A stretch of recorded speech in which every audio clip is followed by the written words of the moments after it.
Assalamualaikum warahmatullahi wabarakatuh. Alhamdulillahirabbil alamin. Bersyukur kepada Allah atas nikmat hari ini. Oke, teman-teman, kembali lagi bersama saya di Syuhada Channel. Di sini ada unit Vivo Y83 kalau nggak salah ya. Antara Vivo Y81 atau Vivo Y83, mirip ya. Sama. Kendalanya adalah LCD. Jadi user minta ganti LCD karena pas duduk katanya ya di kantong belakang lalu bunyi krek. Nah, itu pasti LCD kena. Nah, ini buat teman-teman yang sering ngantongin HP itu hati-hati, baik depan ataupun belakang ya, karena namanya HP ya, resiko pecahnya itu ya banyak. Meskipun HP mahal sekalipun tetap nggak bisa terhindarkan namanya kecelakaan ya. Oke, ini sudah saya buka untuk backdoornya. Tadi sebelum buka baut ini tadi ada satu frame lagi ya, tipis di belakang yang untuk ngunci juga. Dan di bagian frame tadi juga ada tombol ya. Tombol power dan juga tombol volume. Ini sudah pernah gantian juga, jadi ini baterainya sangat enak ngelepasnya. Nah, ini LCD-nya sudah nyoplok ya, teman-teman, jadi gampang. Oke, ini untuk kondisi LCD memang udah nggak terselamatkan ya, jadi sudah pecah, retak, dan agak error kayaknya. Dan jangan lupa buat sisa lemnya ya, buat teman-teman kalau misalnya mengganti LCD itu harus dibersihkan ya, harus dibersihkan sebersih mungkin. Intinya jangan sampai ada yang mengganjal ketika nanti dikasih lem ya, supaya nggak mengganjal ketika LCD-nya ditempelkan ke frame-nya. Karena kalau ada yang mengganjal pasti ada ruang, ada celah. Nah, itu cahaya dari LCD-nya bisa keluar. Nah, untuk spare partnya LCD ini sudah saya tanyakan ke toko spare part ya. Alhamdulillah ada ya. Untuk seri Vivo Y81 atau Vivo Y83 sama untuk tipe LCD-nya. Bentuknya sama dan posisinya juga sama untuk fleksibel. Oke, ini saya bersihkan dulu ya, karena ya bekasnya udah bercampur dengan debu dan tanah ya. Ya namanya HP tukang ya. Ini HP tukang las. Jadi ya ekstrim mungkin makainya juga. Ya, ini sudah saya bersihkan. Sini tinggal sisanya yang bercampur debu biasanya. Sudah saya sikat-sikat. Oke, untuk LCD-nya ini sudah saya carikan merek apa ini? MGKU apa ya? MGKU. Nah, LCD ini garansi lem ya, teman-teman. Nanti buat teman-teman yang mau nyari LCD boleh tipe ini. Jadi kalau sudah kena lem, walaupun udah berapa hari, tinggal copot, asal jangan pecah, lalu tempelkan lagi stikernya, bisa ditukar. Oke, ini saya cocokkan dulu ke frame-nya. Ya, ada sedikit ngangkat gitu, agak sedikit ngangkat di bagian samping-sampingnya. Ini pasti ada yang mengganjal. Memang untuk tipe LCD ini, merek LCD ini seperti itu ya, teman-teman. Mungkin kalau teman-teman ada yang melihat video saya sebelumnya yang ganti LCD juga dengan merek yang sama, HP Oppo kalau nggak salah. Nah, itu juga ada yang mengganjal. Nah, ini saya kelopek bagian frame-nya. Ini bawaan ya, ini frame originalnya. Ini ada sedikit kayak ada apa ya, sedikit alas atau busa tipis banget gitu. Yang warna hitam ini ya, warna hitam nggak pekat sih, hitam doff apa ya, saya kurang paham. Nah, ini saya kelopek ini ya, nih saya kelopek. Jadi saya benar-benar apa ya, bersihkan yang mengganjal supaya apa, LCD-nya bisa nempel presisi banget ke frame. Karena kalau nggak begitu, kalau dipaksakan dengan keadaan ini masih ada, dia akan ada kayak sedikit menonjol ke atas untuk LCD-nya. Nah, ini kan nanti resikonya bisa ya lemnya ngangkat ya, LCD-nya ngangkat, terus ada celah cahaya keluar dan seterusnya gitu. Makanya saya usahakan supaya benar-benar nempel di frame-nya. Nah, ini saya bersihkan, saya kelopek semuanya yang bagian warna hitam ini. Nah, ini karena sedikit mengganjal meskipun tipis ya. Ini tipis ya, lumayan tipis sih. Tapi ada pengaruh juga. Nanti kita akan buktikan ya setelah saya tempel ini. Kalau yang dulu seri Oppo itu langsung nempel ya, langsung presisi ke frame-nya. Bagian busa di frame-nya saya copot juga seperti ini. Ya alhamdulillah bisa presisi. Dan ini mudah-mudahan juga bisa presisi juga. Dan untuk LCD-nya sudah saya tes di toko spare part. Ini normal ya. Bisa nyala, touchscreen normal. Nah, ini ya. Jadi setelah saya lepas, alhamdulillah ini lumayan nempel ya, teman-teman. Lumayan pas presisi. Jadi nggak nongol lagi di ke permukaan. Nah, jadi kalau sudah pas, tinggal saya kasih lem gitu.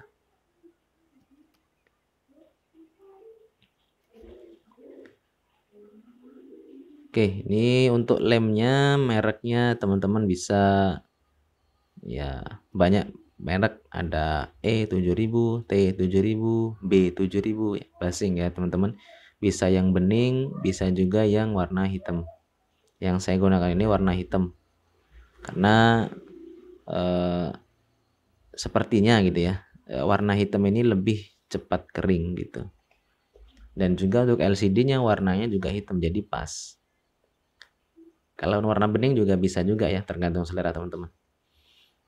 Nah, untuk pemberian lemnya seperti biasa, jangan terlalu banyak, sedang, pokoknya dikira-kira biar enggak kebanyakan juga. Kalau kebanyakan kan nanti bisa meluber keluar, atau parahnya nanti bisa ngeluber ke arah LCD. Jadi ke bagian apa lapisan LCD-nya nanti kena lem, itu yang bisa bikin juga LCD-nya ngeblank, bergaris biasanya, atau ada tompel dan sebagainya. Jadi harus benar-benar dikira-kira benar gitu, jangan sampai kebanyakan.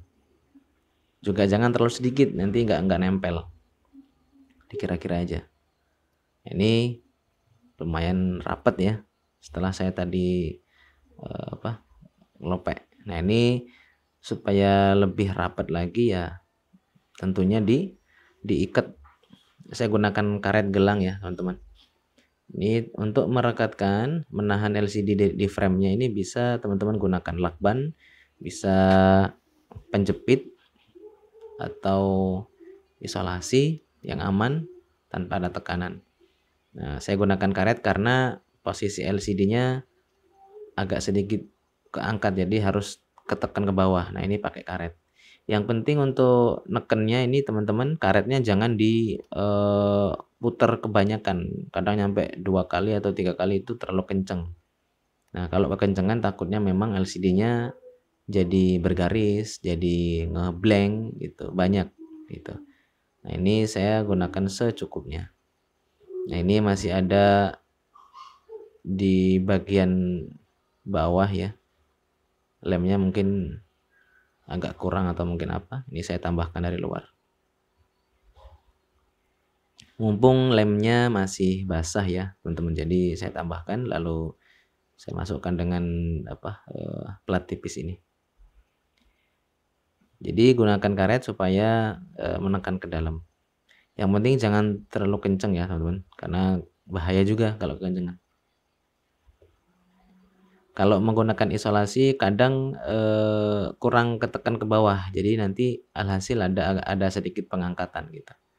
Tapi lebih aman memang pakai isolasi, lebih aman. Karena banyak ya teknisi lain itu menggunakan karet, muter 2 kali 3 kali saking pengen kencengnya, alhasil setelah itu ngeblank gitu ya. Nah, ini yang saya bilang tadi, lemnya agak meluber, jadi ini saya ratakan, mumpung masih basah jadi masih bisa diratakan. Jadi buat teman-teman yang ingin ganti LCD itu sering-sering dites gitu ya. Pas di toko spare partnya dites normal, sebelum dilem dites lagi normal misal, lalu setelah direkatkan seperti ini tes lagi. Ini kalau saya ya normal.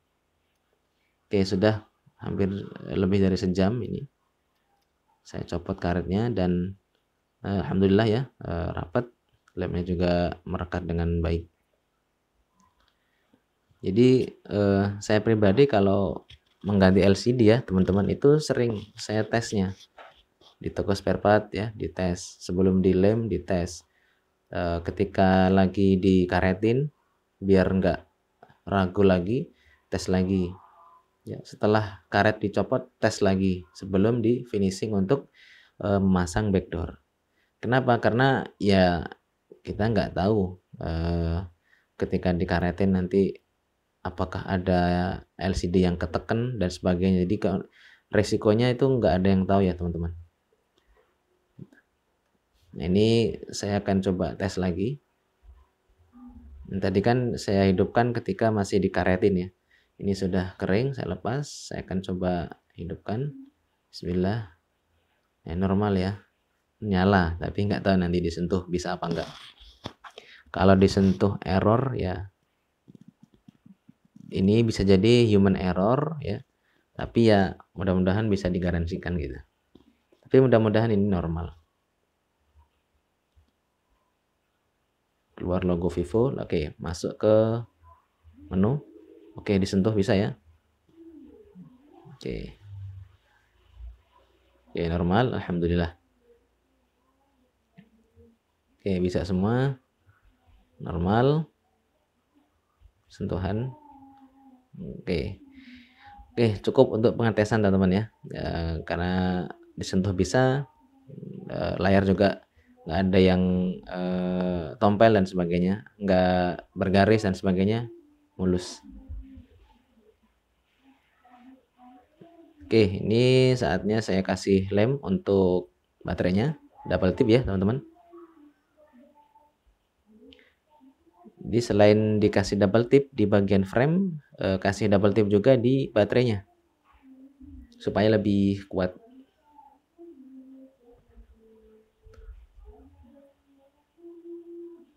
Nah, untuk double tip sendiri banyak di toko fotokopi, itu banyak double tip. Kalau teman-teman bingung nyarinya di mana, di toko fotokopian banyak biasanya.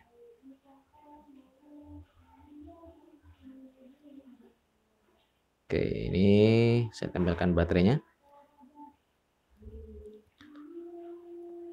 Untuk Vivo Y8183 ini ya ada yang mengatakan agak rewel ya teman-teman. Tapi mudah-mudahan ini nggak rewel lah ya. Baik LCD maupun di bagian mesin kadang ada yang mengatakan rewel gitu. Tapi mudah-mudahan ini nggak secara teknis ya.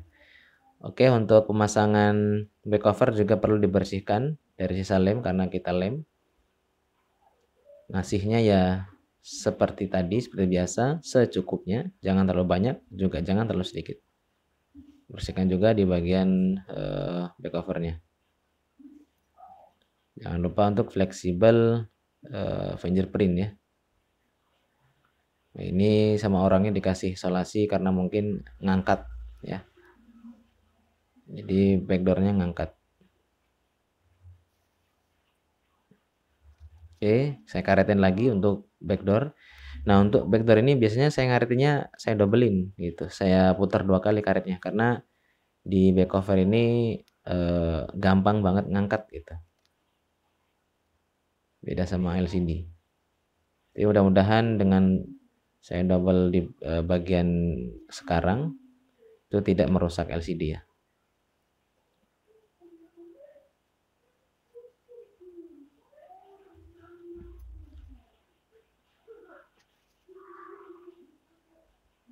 Oke.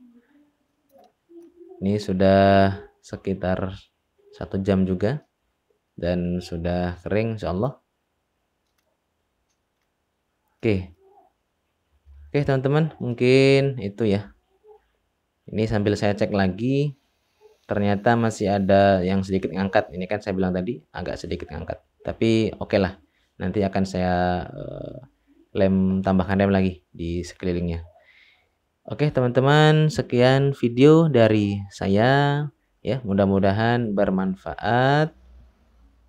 Like jika suka video ini, dislike jika tidak suka. Assalamualaikum warahmatullahi wabarakatuh.